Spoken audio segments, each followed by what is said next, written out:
Pernahkah kamu mendengar seseorang berkata, "Hati-hati belajar filsafat, nanti jadi sesat"? Kalimat itu terdengar sederhana, tapi di baliknya ada ketakutan yang jauh lebih dalam. Ketakutan untuk bertanya. Karena bertanya berarti membuka kemungkinan, dan kemungkinan berarti ketidakpastian. Banyak orang lebih memilih kepastian yang rapuh daripada kejujuran untuk berpikir. Padahal, Islam tidak pernah memerintahkan kita untuk mematikan akal. Yang diajarkan adalah adab dalam berpikir. Filsafat bukan agama. Ia tidak datang membawa wahyu. Ia hanya alat. Alat yang bisa menuntun pada kesadaran atau menjerumuskan pada kesombongan.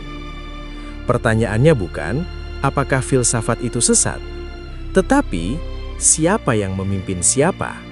Akal memimpin iman, atau iman membimbing akal? Di video ini, kita akan membongkar kesalahpahaman terbesar tentang filsafat. Bukan untuk membela, bukan untuk menyerang, tapi untuk memahami dengan jujur. Karena iman yang takut pada pertanyaan bukanlah iman yang kuat, melainkan iman yang belum pernah diuji.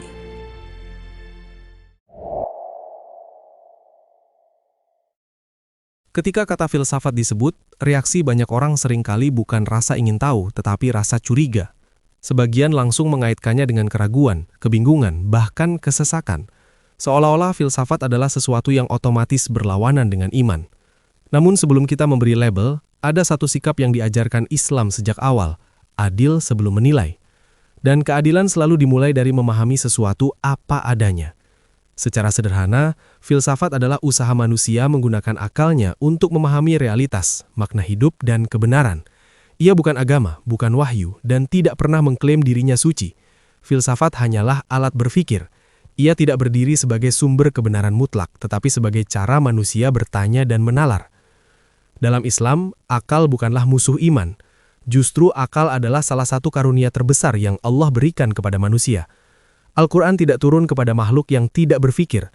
Wahyu diturunkan kepada manusia yang berakal agar dipahami, direnungkan, dan diamalkan. Allah berfirman, "Sesungguhnya kami telah menurunkan Al-Quran sebagai bacaan berbahasa Arab agar kalian memahaminya."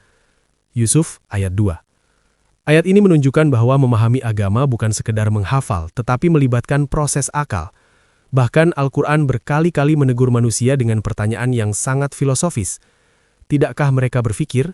Tidakkah mereka merenungkan? Tidakkah mereka menggunakan akal?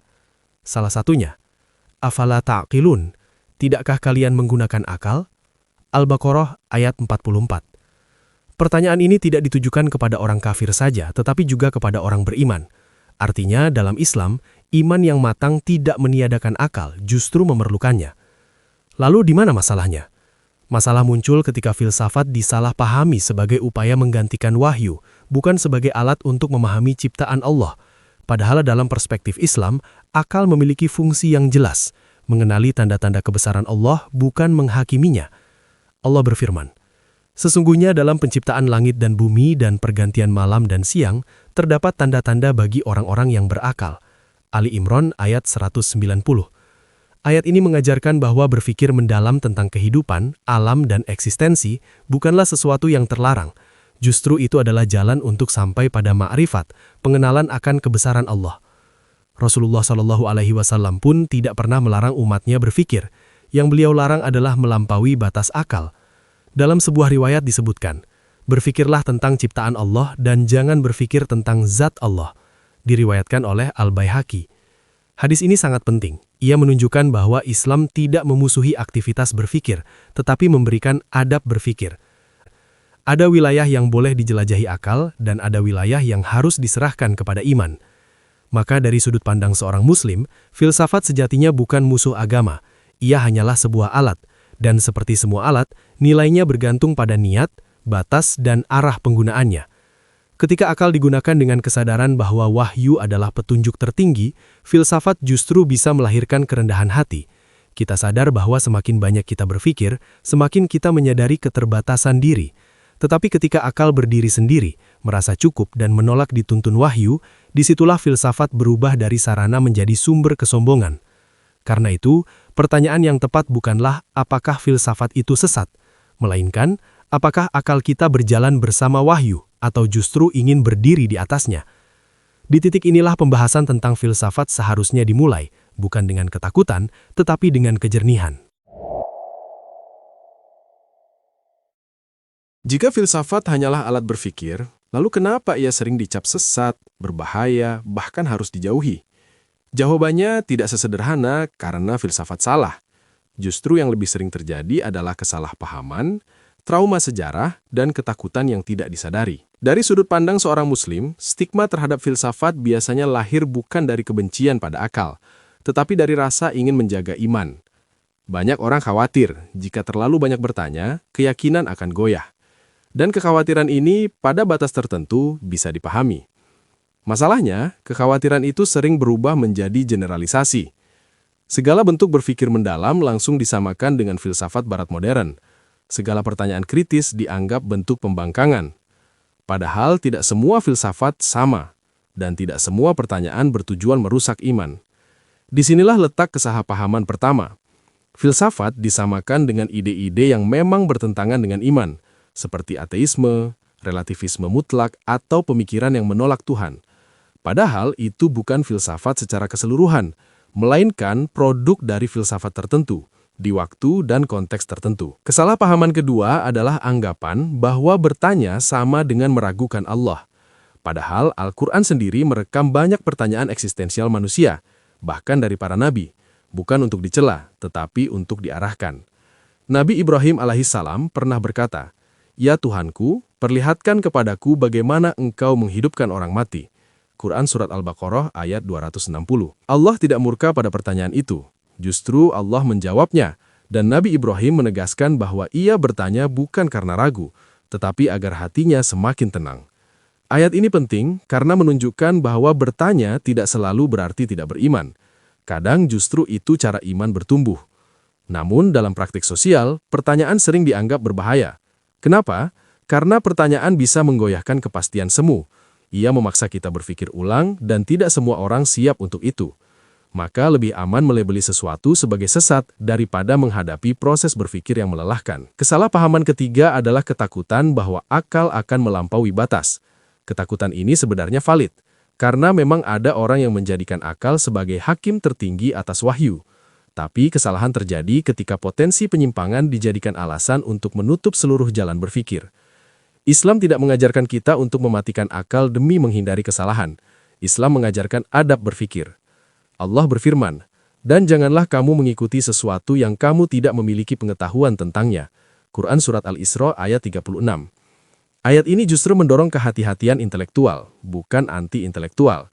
Artinya, berpikir itu diperintahkan, asal tidak sembrono dan tidak sombong. Disinilah kesalahpahaman terbesar itu muncul. Filsafat dianggap sesat, padahal yang sering bermasalah bukan aktivitas berpikirnya, melainkan arah dan sikap batin orang yang berpikir. Ketika akal dipisahkan dari adab, ia bisa menyesatkan. Tetapi ketika akal dibunuh atas nama iman, yang lahir bukan ketakwaan, melainkan ketakutan yang rapuh. Maka dari sudut pandang Muslim, kita perlu jujur mengakui, yang sering kita takutkan dari filsafat bukanlah filsafat itu sendiri, tetapi kemungkinan iman kita diuji. Dan iman yang tidak pernah diuji, seringkali bukan iman yang kuat, melainkan iman yang belum pernah diajak berpikir. Jika filsafat memang selalu dianggap berbahaya, maka satu pertanyaan penting perlu diajukan. Mengapa dalam sejarah Islam justru kita menemukan begitu banyak ulama dan cendekiawan besar yang menggunakan akal secara filosofis? Islam tidak lahir di ruang hampa. Sejak awal, umat Islam hidup berdampingan dengan berbagai peradaban, Yunani, Persia, India, yang memiliki tradisi berpikir panjang. Namun, alih-alih menutup diri, para ulama justru menyaring, mengkritik, dan mengolah warisan pemikiran tersebut di bawah bimbingan tauhid.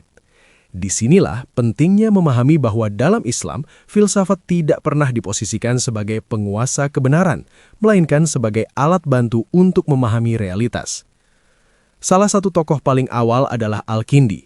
Ia dikenal sebagai Failasuf Al-Arab, filsuf Arab pertama. Bagi Al-Kindi, filsafat bukan ancaman bagi iman. Justru sebaliknya, Ia menyebut filsafat sebagai pencarian kebenaran, dan kebenaran pada akhirnya tidak akan bertentangan dengan wahyu yang datang dari Allah. Al-Kindi menegaskan bahwa jika akal dan wahyu tampak bertentangan, maka yang perlu diperiksa bukan wahyunya, tetapi cara kita memahami keduanya. Lalu ada Al-Farabi, yang mencoba menjelaskan hubungan antara akal, kenabian, dan masyarakat. Ia memandang bahwa wahyu dan akal tidak berada di dua jalan yang berlawanan, melainkan dua tingkat pengetahuan yang saling melengkapi. Akal bekerja melalui penalaran, sementara wahyu datang melalui bimbingan ilahi. Keduanya bertemu pada tujuan yang sama, kebaikan dan keteraturan hidup manusia.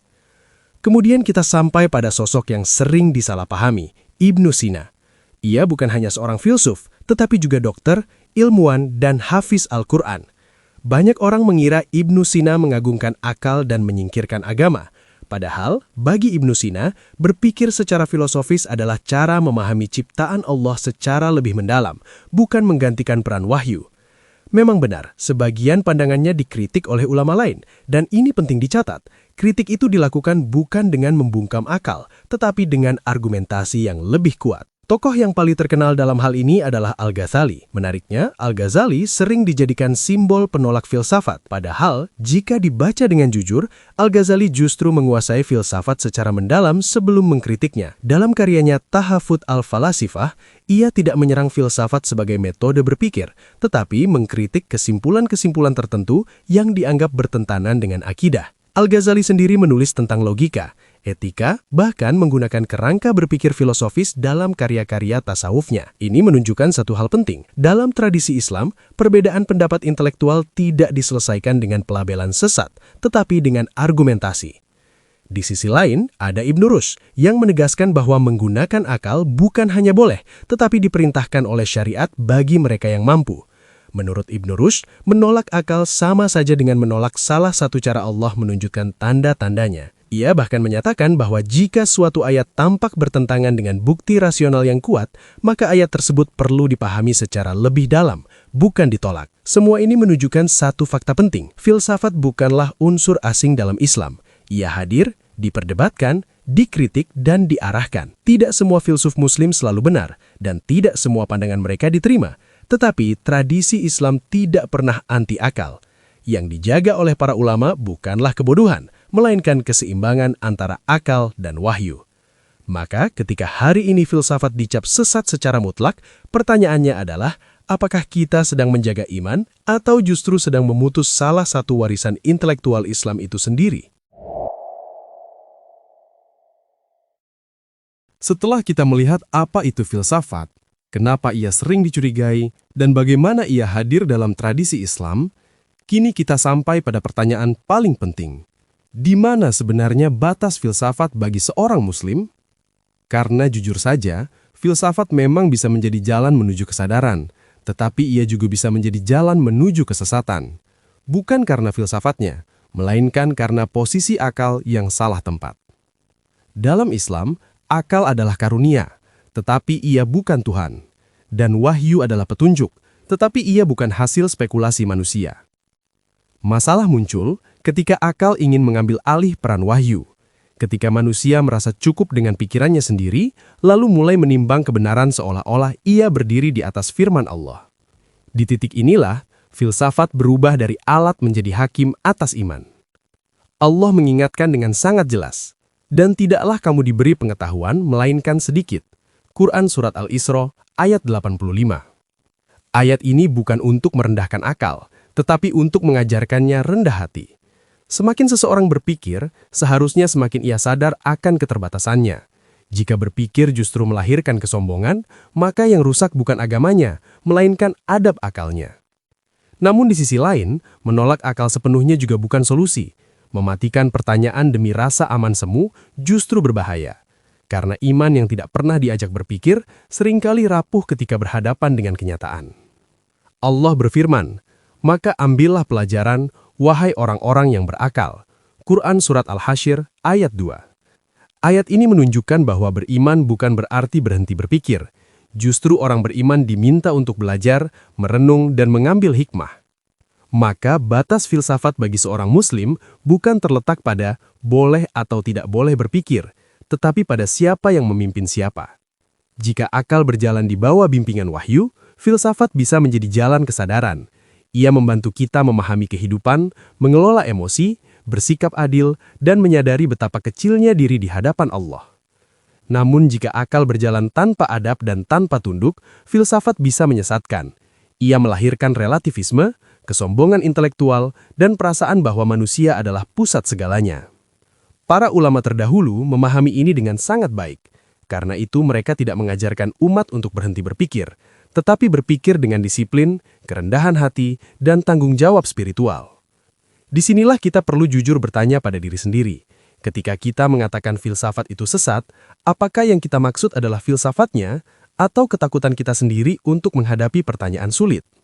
Dan ketika kita memuja filsafat, apakah yang kita cari adalah hikmah atau pembenaran bagi ego intelektual? Islam tidak meminta kita memilih antara iman atau akal. Islam meminta kita menyatukan keduanya dalam adab. Karena pada akhirnya, yang sesat bukanlah orang yang bertanya. Yang sesat adalah orang yang lupa kepada siapa akalnya tunduk. Dan yang benar-benar sadar bukanlah orang yang merasa tahu segalanya, melainkan mereka yang berpikir, beriman, dan tetap rendah hati di hadapan kebenaran. Setelah semua pembahasan ini, mungkin kita sampai pada satu kesimpulan sederhana. Filsafat tidak pernah sesat dengan sendirinya. Yang bisa sesat adalah cara manusia menempatkan akalnya. Ketika akal tunduk pada wahyu, ia menjadi cahaya. Ketika akal merasa cukup dengan dirinya sendiri, ia berubah menjadi bayangan. Islam tidak meminta kita memilih antara iman atau akal. Islam meminta kita menyatukan keduanya dalam adab. Karena pada akhirnya, yang sesat bukanlah orang yang bertanya. Yang sesat adalah orang yang lupa kepada siapa akalnya tunduk. Dan yang benar-benar sadar bukanlah orang yang merasa tahu segalanya, melainkan mereka yang berpikir, beriman, dan tetap rendah hati di hadapan kebenaran. Maka mungkin yang perlu kita takuti bukanlah filsafat, tetapi iman yang rapuh karena tak pernah diajak berpikir. Dan yang perlu kita waspadai bukanlah pertanyaan, tetapi kesombongan yang menyamar sebagai kepastian. Berpikir bukanlah bentuk pembangkangan, dan beriman bukanlah alasan untuk berhenti bertanya. Di antara akal dan wahyu, Islam mengajarkan kita satu sikap, tunduk sambil tetap sadar. Karena yang benar-benar tersesat bukanlah mereka yang mencari kebenaran, melainkan mereka yang berhenti mencarinya.